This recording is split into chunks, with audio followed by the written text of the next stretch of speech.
guests are celebrities who've written books about their remarkable lives. Now, fans of my next guest have been waiting patiently for her to tell her story. And she's done it, and boy, has she done it, in an incredible book called Chaka, Through the Fire. Would you please welcome my special guest, the beautiful Chaka Khan.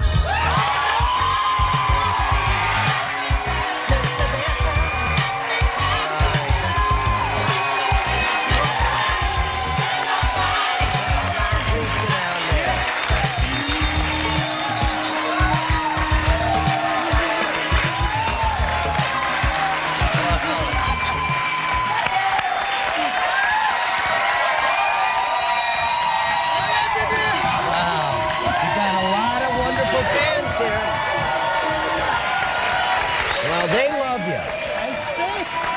They love you. What a welcome, huh? Yeah. What a welcome. Well, we're glad to have you. I'm glad to be here. Yeah.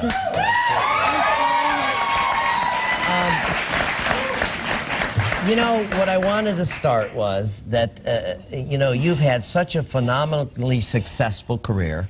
Yes. You certainly have been more than a one-hit wonder. You've been a many-hit wonder. And Thanks to you guys. Oh, yeah, that's it. I was wondering, of all your beautiful songs, what one do you think describes you the most? I guess a song called Crazy Life of Mine. That would be it, yeah. right? Yeah, because your life has been that roller coaster. Crazy life. Yeah. A lot of your fans think you're larger than life, your whole, you know, the perspective of all the places you've been and all the things you've been through. What's one thing that you want people to know about you that maybe they don't know about you? I'm scared. Scared a lot. Yeah? Scared of... It's a good thing, you know? Yeah, yeah. Scared... It's a motivational, it's a motivating fear. That keeps you going. Yeah. Scared of... I didn't mean to turn this into a crying jag, but... No, but... Because you're so sweet, thank you. Yeah,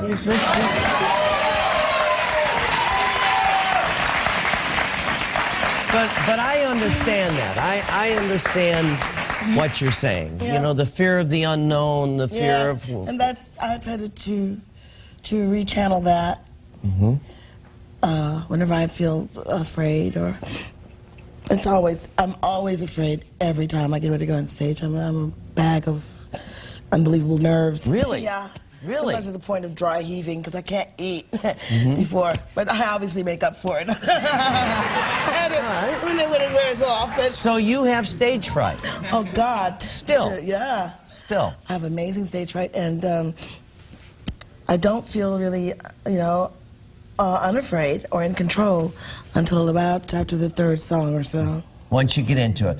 You know, lots of people wanted you to write this book for years. Yeah. Pretty hard to go back and relive some of those times, isn't it? Yes. A friend of mine, named Ed Diamond, we've been friends for like 30 years. And he told me, I'm only 32, that's why amazing. Right. He told me, he said, if you remembered half the stuff that you've done, you'd kill yourself. So he was kidding. I've had a really full and an event-filled life. Absolutely. And once I got started in that book, I saw that and I said, I'll not be doing this again. No. It was hard work, and it was therapy of the highest caliber. It was the highest form of therapy that one could ever possibly hope to receive. To go through all those highs and lows. Because I'm really a next kind of girl. Right. I usually live life, get the lesson, and move on, apply it, and start, living with that lesson in mind. That's how I live. I'm not one to look back with regret, or, I don't carry a lot of baggage. You look at it as an experience. And you're so candid about it. You've got 2 grown children and 2 grandchildren, right? And you don't look like a grandma, but you talk very candidly in the book about wishing you could be a better mother, have been a better mother. And is the relationship with your kids good now? Much better than Oh, it was, God, yes, right? My relationship with my children is the best it's been. And that's because I'm around more. Just my presence is all they ever wanted. Exactly. I know. And it's tough because you spent so many of those years on the road. Working, you know. Work yeah. is good. Yeah. I love what I do. Yeah. You know? And I'm blessed that I got to do something with my life where I can make money and support my family and help people when they need it. Right. You know, Right. and this is something that is so very easy for me to do. It's like second nature, and I'm very, very blessed. Yes, you are. But my kids did pay a big price. But I always say, just like you said, you can't look back. You can't let the guilt consume you. And I found out, you know, when writing this book that it was. Right. It was consuming you. Yes. But, you know, I learned, and I've often said it, it's never too late to tell somebody you love them, to hug them. That's right. Well, we got a lot more to talk about. We got a lot more. Let me just tell you that you two are a remarkable human being. Okay. Thank you. Thank you. Thank you so much. Thank you. Well, there's a lot more to talk about, and we're going to be back with Chaka right here in our studio. We're going to talk about those ups and downs of her life. Stay with us. We'll be right back. Tell me something good. Tell me that you like it.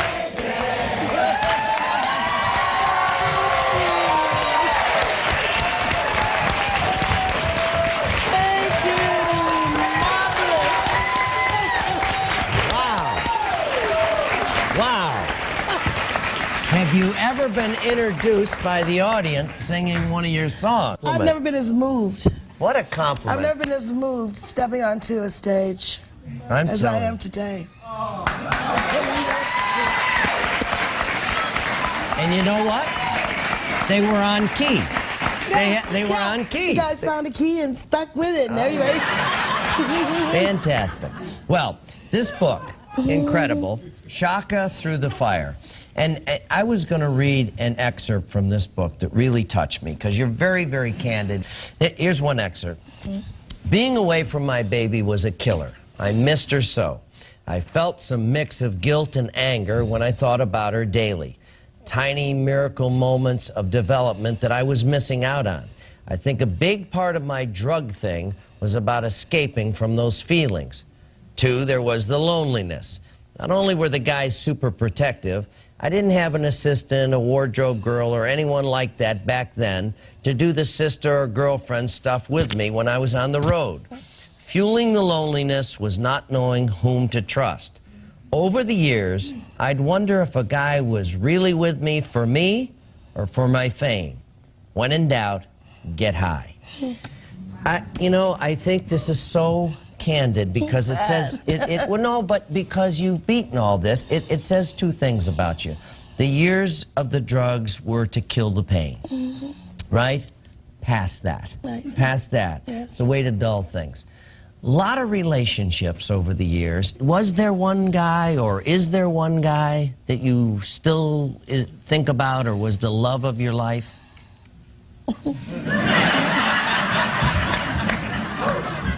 A boyfriend I had named Sankey. And he was Korean. I read that. I met him in England. And I maintained a residence in England for the last 14 years. And I was doing a play there called Mama I Want to Sing. And he came every night. He was relentless in his pursuit of me. I mean, I don't know how he got my number, but he would call me. Had this voice, like, you know, like a black guy. He was like, hey, baby. Both my sisters and myself and their husbands and my dad were all living in this house in England. So it was like one of those old-fashioned courtships where everybody's like in the other room, like. perfect. Yeah, like this. Yeah, like the guy has to be checked out by the family, he's right? Like any guy that enters my life Right. has to also go through the fire. Right. And we broke up, and because we broke up because it was too much. I was smothered. I was like Too intense? I wasn't feeling happy about it, and even though I loved him, and I said, I think we need to just take a breather for a minute, Right. And What happened? he died in a car accident. Sorry to hear that ending of that story. But I sort of felt responsible. yeah. Once again, Well, but at least you have my the old good. friend guilt. Yeah, but you have the good memories. You have the good memories. I was gonna. You mentioned your family and your beautiful sister Tammy, who's sitting right here, and I know she had a lot to do with urging you to write this book. How did you get her to write the book? For two reasons. One is, for so long, when she'd have emotions like this, she'd hold it all in, and then she'd go and use instead of. I mean, she's crying a lot right now, but it's actually a good thing because she's feeling her emotions more now, and she's able to express what is going on with her instead of keeping it all inside and putting up this bravado. So for her, it was good for her to do it for herself, but to encourage her to do it. I told her, and I also believe it was healing for other people to hear her story and hear how she's come through. Do you think that she's handled fame very well, or is it a hard thing for this lady? Because my feeling is that she's pretty humble. Very humble. Very humble. Very, very humble. Yeah. But I think that she has handled it in an amazing way. I mean, I'm happy to see where she is today. There were some very scary times. Yes. Very scary times. Right. But she's definitely come through the fire. Through the fire, and that's that's what it is, right there. Through the fire. Well, we're all glad of that. Let me ask you, what's next for you? After the book, I'm working on a CD right now, and They're waiting with bated breath. I've been promising this CD and promising this bloody CD for so long. Let me tell you, the reason it's taking so long is because I refuse to record another album with my songs on it, man, right? And not to own the song. Right. Well, your fans, all of us, and I'm a fan also, are waiting for that CD, and we wish you the best, and it was just wonderful to have you here today, see you come through all that you've come through, and I want to hold it up again. It's called Chaka Through the Fire. It's a great read. It's a passionate, emotional read. It's about a fabulously talented lady who's had an incredible life, and we're wonderful to have you here today. God bless you.